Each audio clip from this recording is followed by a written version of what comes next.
Hello বন্ধুরা, আশা করি তোমরা সবাই ভালো আছো। আজকে একটা সহজে কুমড়ো ডাঁটার চচ্চড়ি রেসিপি দেখাবো।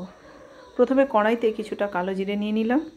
4 টেবিল স্পুন সর্ষের তেল দিয়ে ওর মধ্যে ডুমো করে কাটা বেগুন, কিছুটা রাঙা আলু আর কিছুটা আলু দিয়ে ভালো করে কষে নিচ্ছি। ওর মধ্যে পরিমাণ মতো হলুদ আর নুন অ্যাড করলাম, দিয়ে ভালো করে কষে নেব।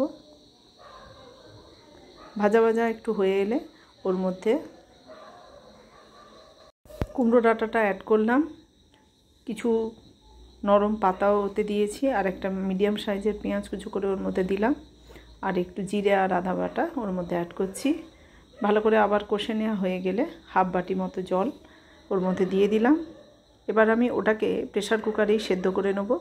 কুমড়ো ডাঁটা সেদ্ধ হতে বেশি সময় না, তাই গ্যাসের সাশ্রয়ে আমি প্রেশার কুকারে এটা 2টো সিটি দিয়ে নিয়েছি। আর কিছুটা গোটা কাঁচা লঙ্কাও অ্যাড করেছি।